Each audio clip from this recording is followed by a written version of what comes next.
Aujourd'hui, on connaît le corps par cœur. On a des IRM, des scanners, on a toute une investigation médicale qui est très intéressante. La médecine est à la pointe du progrès. La constatation, c'est qu'il y a de plus en plus de gens malades et on met un temps fou à prendre en charge un certain nombre de patients. La plupart des magnétiseurs sérieux sur le territoire français, on met 2 mois avant d'avoir un rendez-vous. À votre avis, c'est soit parce que les gens, ils ont envie de dépenser de l'argent, soit parce qu'on est tous des charlatans et des manipulateurs, et puis les gens viennent nous voir pour nos beaux yeux, ou est-ce que vraiment il y a des gens qui arrivent à retrouver la santé grâce à notre action?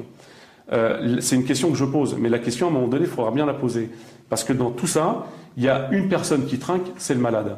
Et aujourd'hui, il ne faut surtout pas dire que tel médecin ou tel chirurgien m'a fait intervenir à tel et tel endroit, parce que c'est pas compliqué. C'est tout de suite le Conseil de l'ordre des médecins qui va leur tomber sur le poil en disant voilà, c'est exercice illégal de la médecine.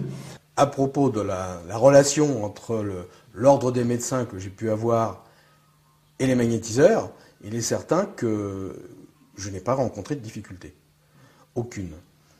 De temps en temps, on m'a interviewé, effectivement, au niveau du Conseil de l'ordre, pour me dire « Mais Père Genet, vous travaillez avec des magnétiseurs, attention, qu'est-ce que vous faites ?» J'ai toujours interdit que l'on critique les magnétiseurs.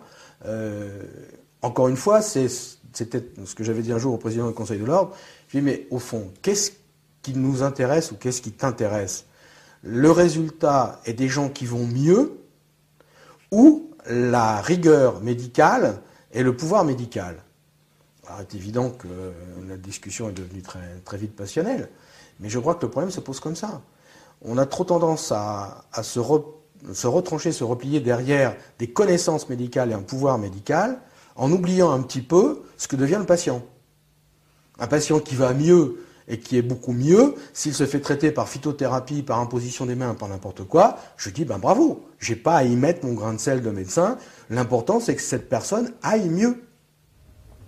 Vous avez été un étudiant sérieux et un médecin consciencieux. Pourquoi avez-vous démissionné de l'ordre? Parce que je ne croyais plus à la médecine telle qu'on la pratique aujourd'hui. Je lui reproche de se prendre pour une science exacte. Elle ne l'est malheureusement pas. Elle tâtonne. Il considère le corps humain comme un moteur et la maladie comme une panne. Je n'ai aucune théorie.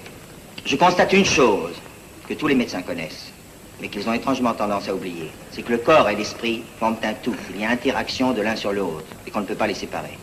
C'est d'une banalité parfaite, je n'ai rien inventé. Je dis seulement que l'action du psychisme sur les organes malades, et même sur les lésions, n'a pratiquement pas de limite. Il ne faut pas oublier qu'il y a aujourd'hui en France 40 000 guérisseurs pour 38 000 médecins. Et quand bien même mon client n'agirait que par suggestion sur la maladie. Un fait demeure, Monsieur le Président, il guérit. Les malades sont venus vous le dire là-bas. Des centaines d'autres l'attestent dans des lettres qui figurent au dossier. Alors, mon sympathique adversaire voudrait en somme obliger les malades à souffrir ou à mourir suivant les règles et à leur interdire de se guérir contre les règles. C'est un respect de la loi qui frise la cruauté. Nous n'avons rien contre les médecins. Au contraire, nous leur demandons leur collaboration. Et ils refusent obstinément. Nous proposons depuis des années un statut des guérisseurs qui les autoriserait à travailler sous contrôle médical. La faculté refuse obstinément. Aurait-elle peur, Monsieur le Président? Et si elle a peur, est-ce pour les malades ou pour son porte-monnaie?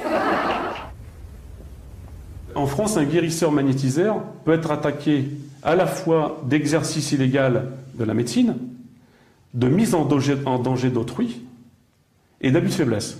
Quand quelqu'un souffre et que la personne elle a fait tout le tour des spécialistes, qui entre nous soit dit sont des spécialistes qui sont remboursés par la sécurité sociale, et qui finissent tous, enfin tous, pas tous, mais tous ceux qui n'ont pas eu ce qu'ils recherchaient, c'est-à-dire l'amélioration de leur état.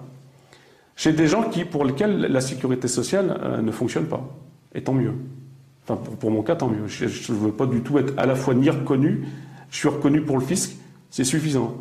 Et d'un autre côté, pour les spécialistes de la santé, je ne suis pas reconnu. Alors je ne cherche pas du tout à être reconnu. Mais aujourd'hui, il y a quand même quelque chose qui tourne pas rond. Et en plus, je paye de la formation professionnelle d'une formation qui n'est pas reconnue. Donc là, c'est quand même assez rocambolesque. Donc voilà, on est comme les prostituées, on fait du bien, et si on peut nous taxer par tous les bouts, on nous taxe par tous les bouts. On en parle pourtant dans le journal. Encore? Une nouvelle nativité, le bourg de Saint-Martin est l'objet d'un nouveau culte. Rappel de la déclaration du pape, interview de la madone du village. Elle se permet de critiquer la médecine classique. Une bonne idée. Et le journaliste ironise, le Saint-Esprit ne semble pas souffler dans le corps médical. Mais on va voir laisser. Je me demande si ce gaillard a entendu parler du Conseil de l'Ordre. Il me semble aussi qu'il y aura quelque chose à faire. De vous à moi, il ne m'a jamais été sympathique. C'est un homme qui n'a pas de manière.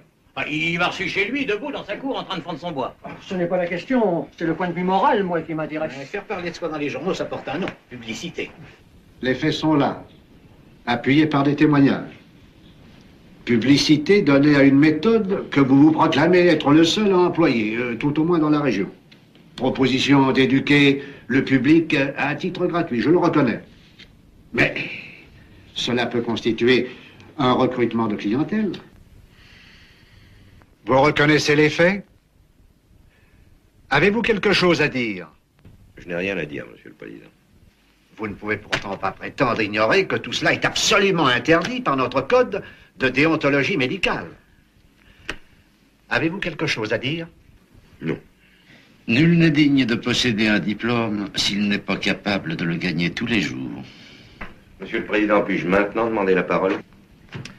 Le docteur Bastide, tout à l'heure, demandait pour moi l'indulgence du Conseil. Je l'en remercie, mais je n'en veux pas. Je le dis sans humilité, ce que j'ai fait de mieux dans ma carrière, c'est ce que je viens de commencer à Saint-Martin. J'ai peut-être violé un peu les règles du Code, d'accord. Enfin, il y a tout de même autre chose.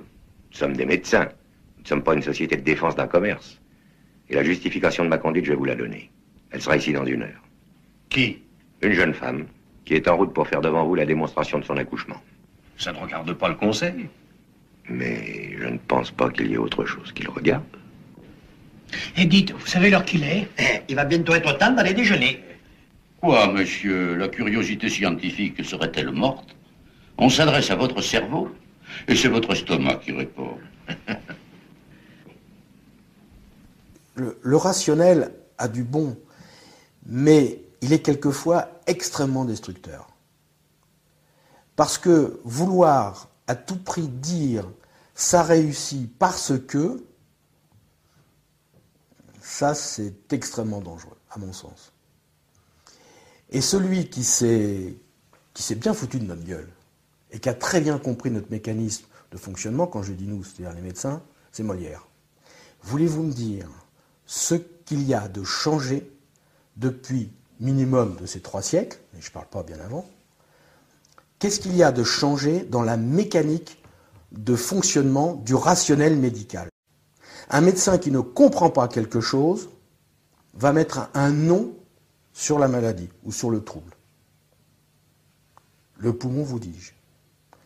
La DHEA, la mélatonine, le Zixornif de phase 2 qui agit sur la molécule trifouillette en phase 4. N'importe quoi. C'est la preuve de l'incompétence et de la méconnaissance du médecin qui, pour s'en sortir dignement, met un nom sur les choses. Qu'est-ce qui se passe à l'heure actuelle? Oh, le professeur Intel a dit que... Ouais. Vous croyez qu'il en sait quelque chose? Mais moi, je l'investis de ce pouvoir, lui, il sait. Ah, c'est formidable, mon fils est toujours malade, mais lui, au moins, il sait pourquoi. Vous vous rendez compte où on en est? Ça fait 3 siècles, et même, je dirais même des millénaires, que les médecins se comportent de cette façon-là. Il ferait mieux dire, je ne sais pas. Je ne sais pas. Mais je vais essayer. On peut essayer de faire telle et telle chose, mais je ne sais pas. Je n'ai pas l'explication. Le rôle du médecin, c'est pas se faire plaisir, c'est pas être dans une secte, c'est pas, ça n'est pas prescrire exclusivement de l'allopathie ou de l'homéopathie, c'est remettre les gens en bonne santé. Moi, c'est ce que je demande à la médecine.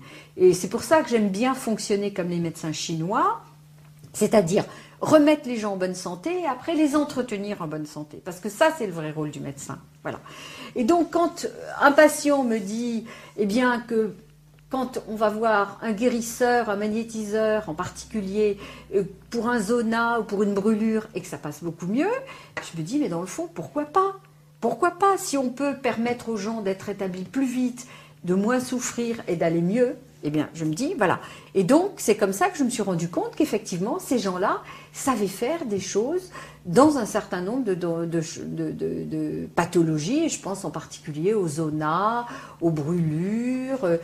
Moi, j'ai quelques patients qui avaient des problèmes de stérilité, plutôt qui n'avaient pas très envie de partir vers les traitements hormonaux qui sont quand même très courts.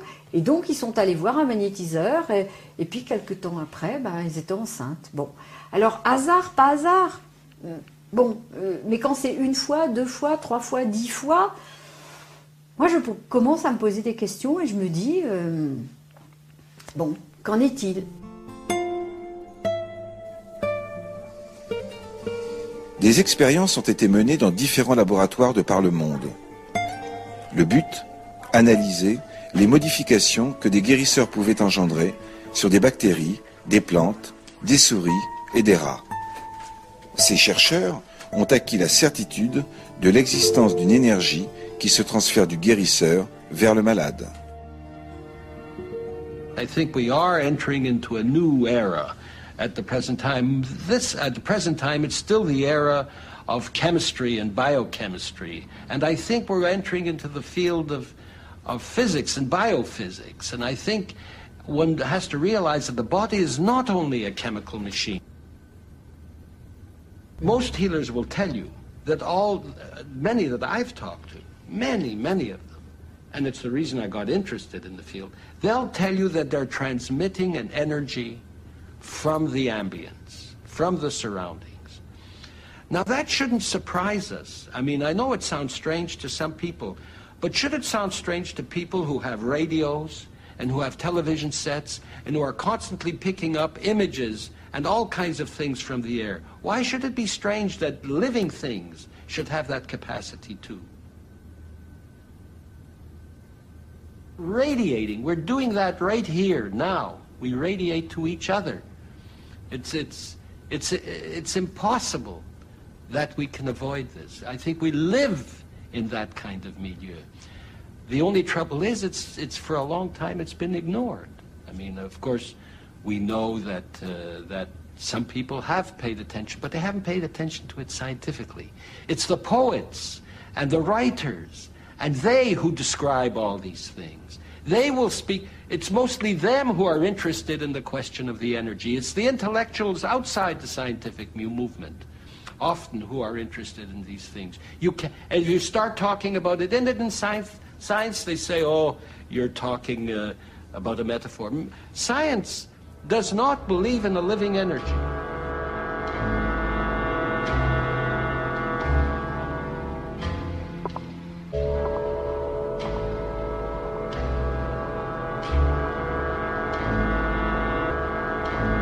Dans tous ces travaux que l'on fait aujourd'hui pour essayer de voir s'il y a réellement une interaction à un niveau énergétique dans ces phénomènes de guérison, il y a des travaux qui ont essayé de passer le biais de la suggestion et de l'effet placebo. Effet placebo qui, soit dit en passant, quand même intervient dans toute guérison, y compris dans la chirurgie pure et dure que j'ai pratiquée.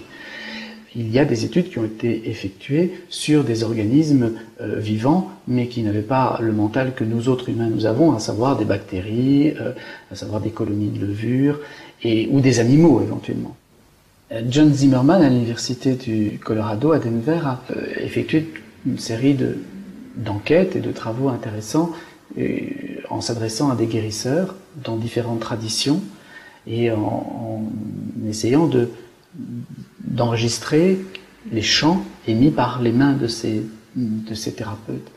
Et ce qui est intéressant, c'est que justement, il a enregistré des fréquences de 7 à 8 Hertz chez la majorité de ces guérisseurs, et ce, quelle que soit leur formation.